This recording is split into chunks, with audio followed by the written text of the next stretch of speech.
대법원 2022년 3월 11일 선고 2018-231-550 판결 사건명 집행 판결 1. 외국 법원의 확정 재판 등을 승인한 결과가 대한민국의 선량한 풍속이나 그 밖의 사회 질서에 어긋나는지 판단하는 방법. 민사소송법 제217조의 2, 제1항의 승인 요건을 판단할 때 국내적인 사정뿐만 아니라 국제적 거래 질서의 안정이나 예측 가능성의 측면도 함께 고려하여야 하는지 여부. 적극 및 우리나라 법제에 외국 재판에서 적용된 법령과 동일한 내용을 규정하는 법령이 없다는 이유만으로 외국 재판의 승인을 거부할 수 있는지 여부. 소극 외국 법원의 확정 재판 등에 대한 집행 판결을 허가하기 위해서는 이를 승인할 수 있는 요건을 갖추어야 한다. 민사소송법 제217조 제1항 제3호는 외국 법원의 확정 재판 등의 승인이 대한민국의 선량한 풍속이나 그 밖의 사회 질서에 어긋나지 아니할 것을 외국 재판 승인 요건의 하나로 규정하고 있다.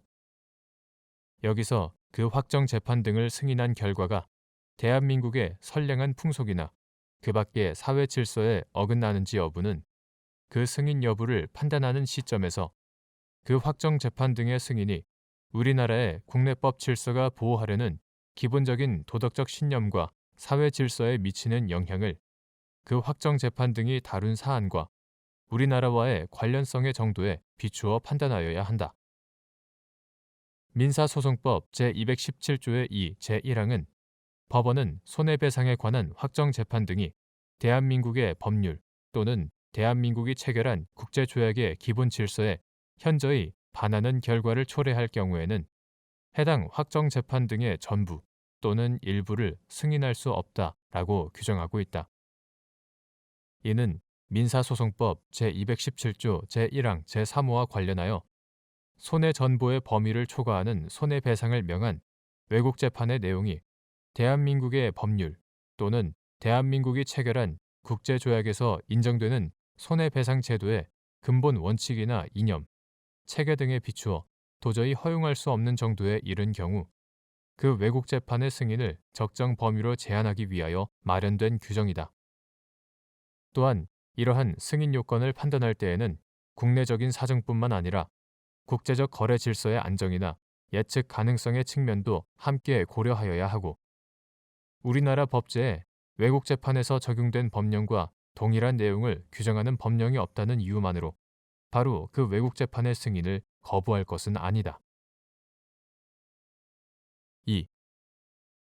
손해전부의 범위를 초과하는 손해배상을 명하는 외국 재판이 손해배상의 원인으로 삼은 행위가 우리나라에서 손해전부의 범위를 초과하는 손해배상을 허용하는 개별 법률의 규율 영역에 속하는 경우 외국 재판을 승인한 것이 손해배상 관련 법률의 기본 질서에 현저히 위배되어 허용될 수 없는 정도라고 볼 수 있는지 여부.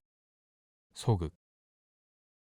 이때 외국 재판에 적용된 외국 법률이 실제 손해액의 일정 배수를 자동적으로 최종 손해배상액으로 정하는 내용이라는 것만으로 외국 재판의 승인을 거부할 수 있는지 여부. 소극. 및 손해전부의 범위를 초과하는 손해배상을 명한 외국 재판의 전부 또는 일부를 승인할 것인지 판단하는 기준. 우리나라 손해배상 제도의 근본 이념은 피해자 등이 실제 입은 손해를 전보함으로써 손해가 발생하기 전 상태로 회복시키는 것이었다. 그러다가 2011년 처음으로 하도급 거래 공정화에 관한 법률에서 원사업자의 부당한 행위로 발생한 손해의 배상과 관련하여 실제 손해의 3배를 한도로 하여 손해전보의 범위를 초과하는 손해배상을 도입하였다. 제35조. 이어서 독점 규제 및 공정거래에 관한 법률에서도 사업자의 부당한 공동행위 등에 대하여 실제 손해의 3배를 한도로 하여 손해전보의 범위를 초과하는 손해배상 규정을 도입하였고 계속해서 개인정보, 근로관계, 지적 재산권, 소비자 보호 등의 분야에서 개별 법률의 개정을 통해 일정한 행위 유형에 대하여 3배 내지 5배를 한도로 하여 손해전부의 범위를 초과하는 손해배상을 허용하는 규정을 도입하였다. 이처럼 개별 법률에서 손해전부의 범위를 초과하는 손해배상을 허용하는 것은 그러한 배상을 통해 불법 행위의 발생을 억제하고 피해자가 입은 손해를 실질적으로 배상하려는 것이다.